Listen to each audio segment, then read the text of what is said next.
Assalamualaikum warahmatullahi wabarakatuh, saudara-saudaraku sebangsa dan setanah air. Ketemu lagi dengan saya di Gaspol Update. Mudah-mudahan teman-teman sehat semuanya ya. Teman-teman sudah pada tahu nggak ini kabar yang sedang ramai dibahas terkait Ruben Onsu ya, Sarwenda serta isu pesugihan Gunung Kawi yang disebut-sebut menyeret berbagai kisah mistis dan tudingan yang sangat mengejutkan. Ingat lo ya, isu, oke? Dalam perkembangan terbarunya kembali muncul berbagai pengakuan, cerita mantan asisten hingga dugaan keterkaitan praktik spiritual dengan karir ya, kekayaan dan juga dengan musibah yang dialami oleh sejumlah pihak.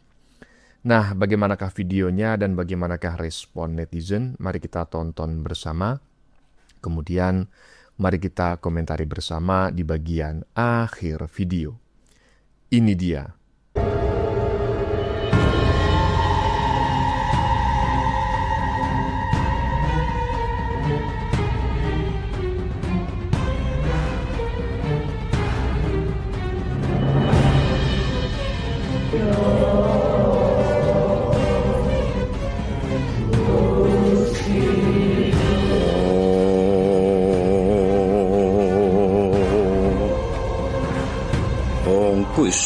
Suung sejati ono sirolah datolah sifatulah wujudlah asman Allah tetap langit kono.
Kayaknya yang diincar antara saya dan Thalia. Jadi kalau ada Wenda nggak? Kalau ada Wendanya malah nggak kenapa-napa kalau gue jalan. Bisa menjadi sumbu dan sekaligus kompor meleduknya. Dan ini kalau ditelusuri lebih dalam dari sisi karakter dan spiritualnya, nah ini sangat menarik untuk diulik. Karena efek dari kehadiran W ini, artis R ini runtuh secara fisik dan emosional. Kembali ke pertanyaan, apakah adik dari mantan istri R inilah dalang kenapa R ini sakit dan diduga menjadi korban pesugihan Gunung Kawi? Jawabannya iya. Aku tak pernah menyangka menjadi asisten seorang artis justru membawaku ke dalam rahasia paling kelam. Semua bermula pada tahun 2011. Saat itu, Fitri bekerja sebagai makeup artis lepas untuk sebuah produksi FTV. Di lokasi syuting itulah, ia berkenalan dengan seorang artis perempuan yang saat itu namanya belum begitu besar. Sang artis kemudian menawarkan Fitri pekerjaan sebagai personal asisten sekaligus makeup artis pribadinya. Tawaran itu terdengar menggiurkan, gaji yang lebih baik, pekerjaan yang lebih stabil, dan kesempatan mendampingi seorang publik figur yang kariernya sedang menanjak. Awalnya, semua berjalan biasa.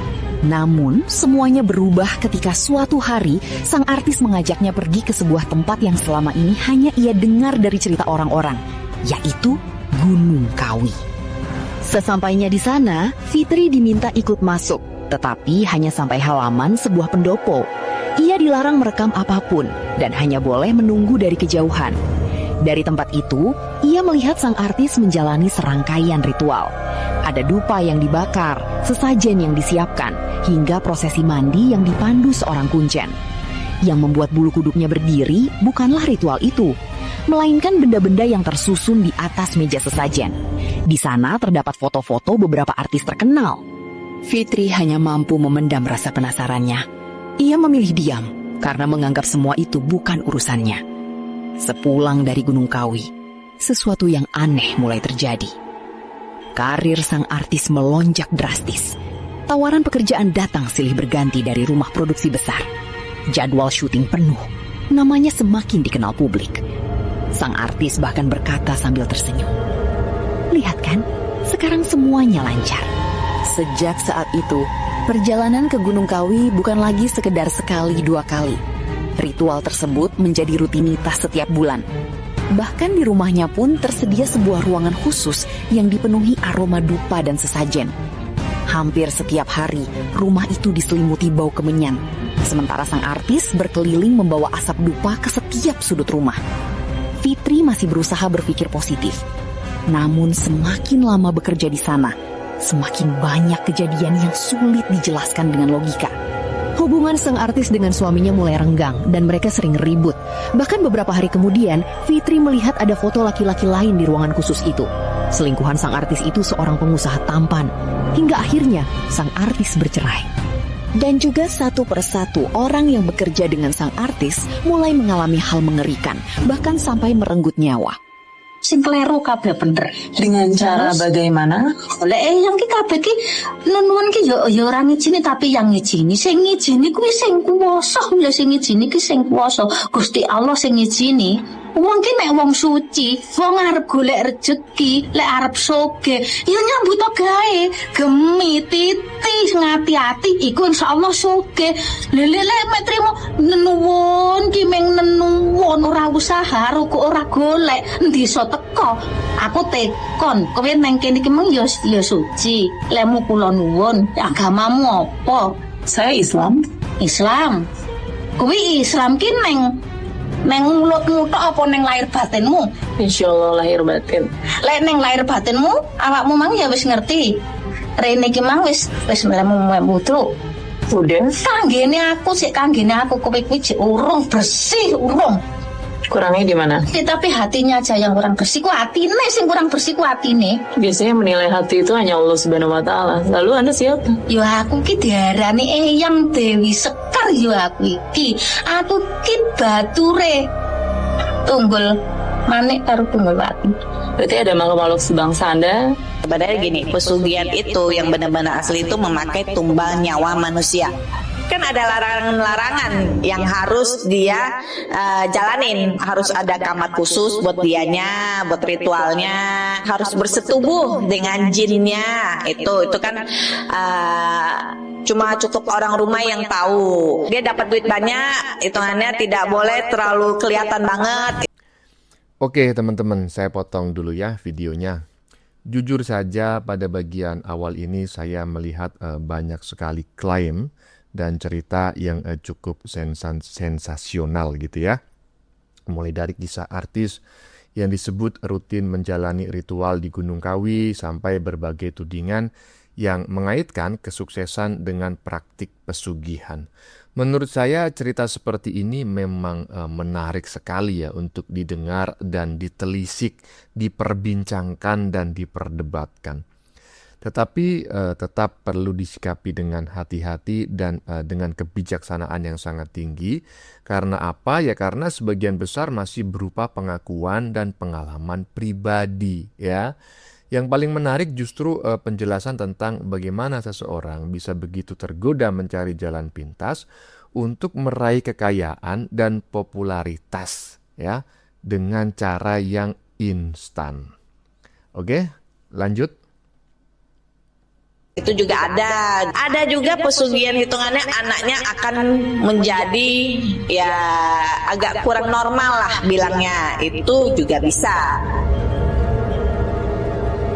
Aku minta uang, kaya, harta. Haha, boleh, tapi ganti nyawa.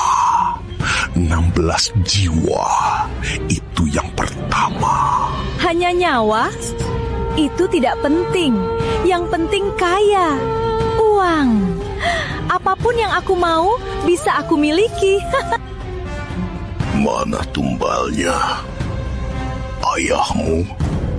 Oh, sudah kemarin. Sekarang anakmu. Tidak, aku carikan yang lain. Jika tidak ada, maka kamu gantinya. Kamu tahu Al-Quran sudah ada jawabannya. Makin berani. Yang saya deteksi, yang saya lihat, yang saya terawang, Ruben itu kena teluh. Teluh itu bagaimana orang diganggu psikisnya dengan serangan makhluk goib. Jadi yang dikirim itu makhluk goib. Di hari-hari tertentu, rumah ini menjadi sangat panas atau menjadi sangat dingin sekali. Membuat orang tidak betah, membuat penghuninya tidak betah.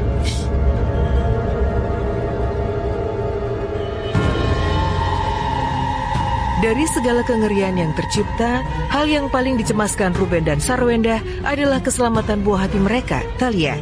Telah 3 kali gadis mungil itu nyaris diserang ular kobra di dalam rumah mereka. Tak heran jika beberapa hari lalu, mereka memilih untuk mengajak Thalia ke lokasi syuting, meskipun terkadang pekerjaan mereka harus sedikit tersendat oleh rengekannya. Lihat saja bagaimana Thalia tiba-tiba menangis, meminta baju yang sama dengan milik Sarwenda, dan merengek minta didandani seperti ibunya. Nanti minta sama Omikun, ini baju Omikun. Kapan Omikun tuh suruh ayah, kapan Omikun bilang Alia mau baju ini. Ih.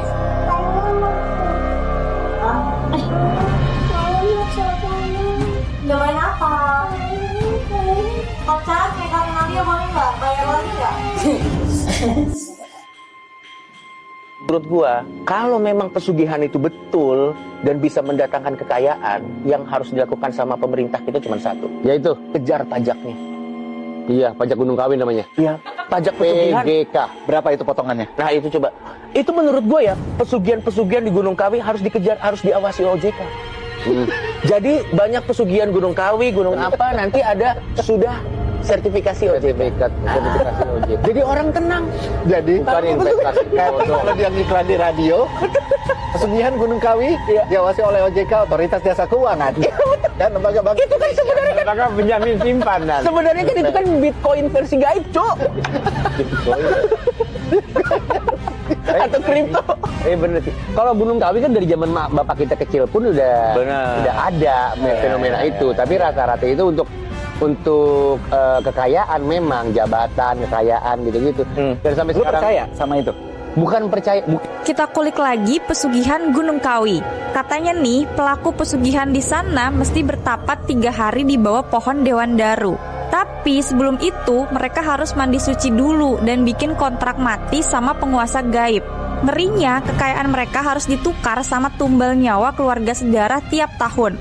Nanti kalau ada daun Dewan Daru yang nggak sengaja jatuh, daun itu wajib disimpan seumur hidup karena dipercaya bisa ngasih uang gaib tiap hari. Gak cuma di makam, area petilasan Prabu Sri Kameswara yang di atas juga sering dipakai buat tempat pemujaan. Di Gunung Kawi, kalian juga bisa nemuin kendi berisi air bertuah yang katanya bisa nyembuhin penyakit.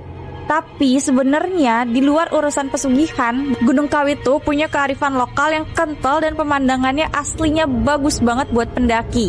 Tetap ingat ya guys, kita fokus kerja keras secara sehat dan halal aja. Gue bikin penasaran tuh ini Kak Fitri, suaminya tahu nggak sih dia suka ritual ke gunung? Tahu, tahu. Karena kan sebelum nikah dia udah gitu. Sebelum nikah sama bapak kan dia udah gitu. Oke. Tapi tidak ada larangan kah atau gimana dari pihak suaminya? Mungkin dia, ya satu, suaminya kecintaan banget ya sama dia. Kedua, mungkin dia ngomong, ya udahlah biar sama-sama kita naik karirnya. Karena kan niat awal dia kan kesana biar karirnya naik, biar bagus kan, dia awalnya gitu. Cuman yang melaksanakan cuma si istrinya doang. Iya. Suaminya ya udahlah, dia sibuk pekerjaannya segala jadi, macam. apa sih, kita ngelihatnya itu dia bisa langsung naik ekonominya, langsung naik namanya gitu kan, terkenal itu karena jeripaya suaminya yang warawiri di stasiun TV. Jadi orang bilangnya, karir dia bagus nih, makanya dia punya rumah mewah, bisa jalan-jalan ke luar negeri, setahun bisa 2 kali kan ke luar negeri, semua tim dibawa sama dia. Berarti intinya suaminya tahu lah ya. Tahu. Istrinya ngelakuin kayak gitu. Tahu. Artis jauh dari dukun atau dari paranormal, jatuh dia. Itu tahu lah dunia artis tuh kayak apa kehidupannya. Nggak akan bisa lepas dari dunia dukun dan paranormal. Kalau dia mau selamat, dia mau tetap eksis, dia mau tetap viral gitu ya. Tapi kan artis selalu tidak mau mengakui itu di depan publik. Dia mengatakan apa itu dukun. Tapi ternyata mereka punya komunitas yang kemudian bernaung di salah satu guru spiritual. Itu kan kurang lebih sama dukun juga. Gak mungkin juga lah artis ngaku dirinya ke dukun, kan menjatuhkan image dia gitu kan.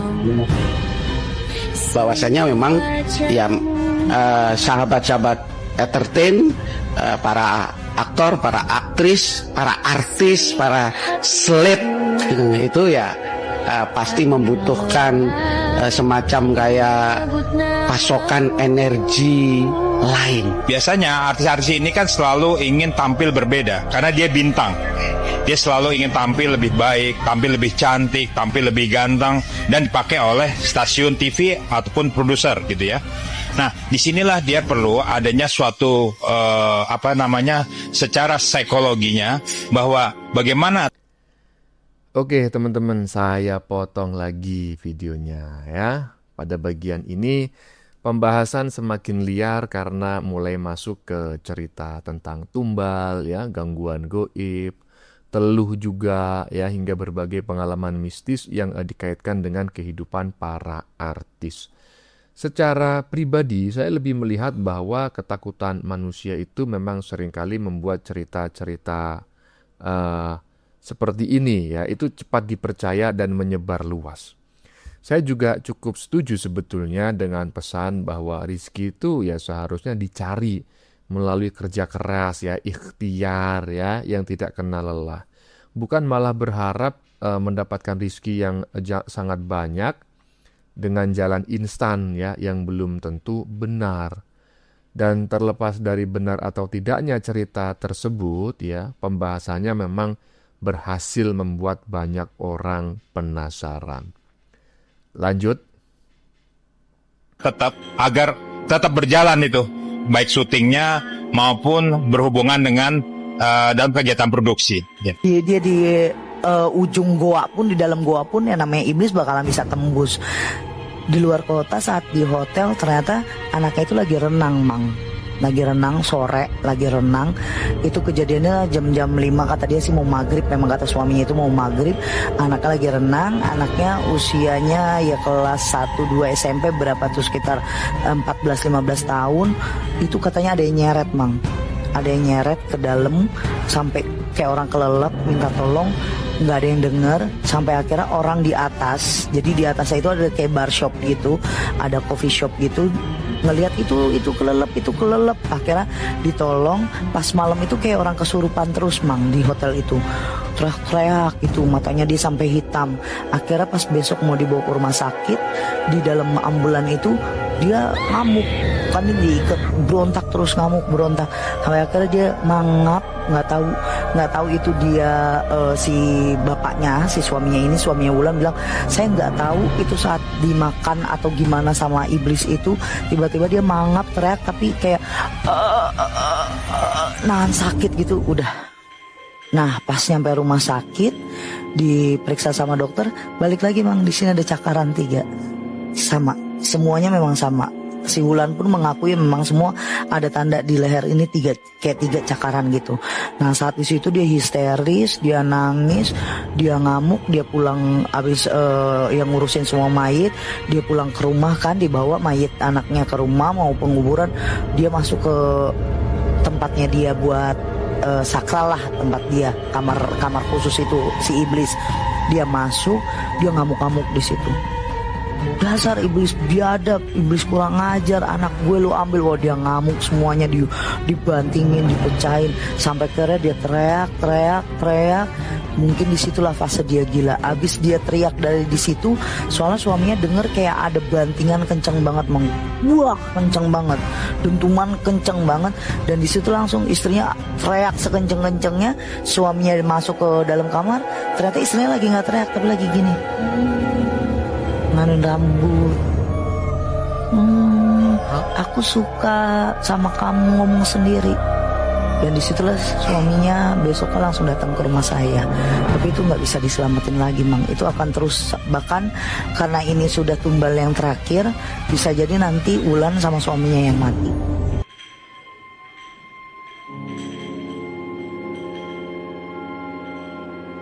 Inilah ciri-ciri orang yang menjadi target tumbal pesugihan. Antara lain diantaranya, sering mengalami kedutan. Orang yang sedang menjadi target atau incaran untuk dijadikan tumbal oleh para pelaku pesugihan hitam akan sering mengalami kedutan. Target juga akan sering merasa ada yang bergerak di bawah permukaan kulitnya. Target juga akan merasa gelisah dan sulit tidur di malam hari. Selain itu, pada malam hari nafasnya juga akan terasa sesak dan tenggorokannya sering gatal. Dimanapun berada, dia akan mencium aroma wangi yang misterius. Wangian yang paling sering tercium adalah aroma kemenyan atau kembang dan melati. Tiba-tiba muncul penyakit misterius dan bisa juga tiba-tiba juga matanya tertutup saat sedang berkendara. Hati-hati, lindungi diri Anda dari santet dan guna-guna. Mau tahu caranya? Silahkan klik link di bio ya. Saya Mbak Witri.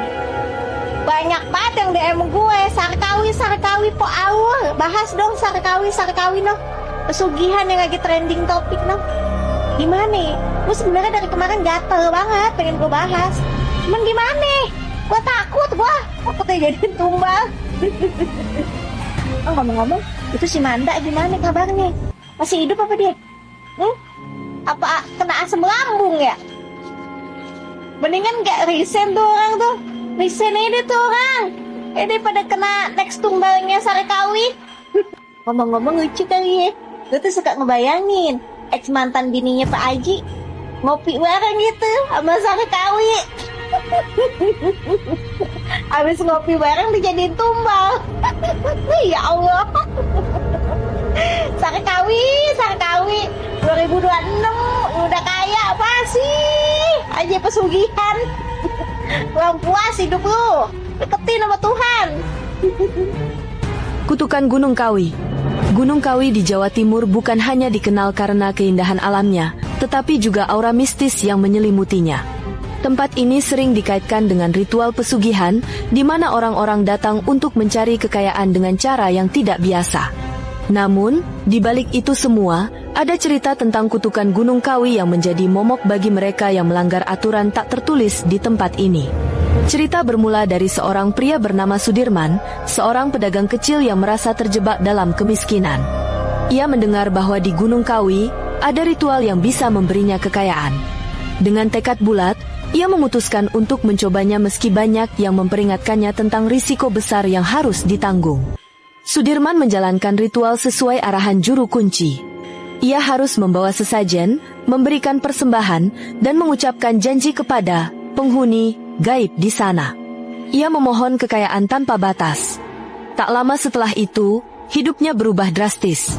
Usahanya melejit, uang mengalir deras, dan ia menjadi kaya raya. Namun, kebahagiaan itu tidak berlangsung lama. Anak bungsunya tiba-tiba jatuh sakit tanpa sebab, rumah tangganya retak, dan usaha yang ia bangun mulai runtuh satu persatu. Sudirman mulai menyadari bahwa janji yang ia buat kepada makhluk gaib di Gunung Kawi telah dilanggar. Ia lupa memenuhi persembahan yang harus terus diberikan setiap bulan. Ketika ia kembali ke Gunung Kawi untuk meminta maaf, juru kunci hanya berkata, kutukan sudah dimulai. Tidak ada jalan kembali. Kini... Oke, teman-teman, saya potong dulu videonya. Di bagian akhir ini cerita yang disampaikan terasa semakin dramatis dengan berbagai kisah korban, ya, tanda-tanda tumbal hingga legenda kutukan Gunung Kawi. Menurut saya, inilah bagian yang paling mudah memancing emosi, ya. Memancing emosi siapa, Bang?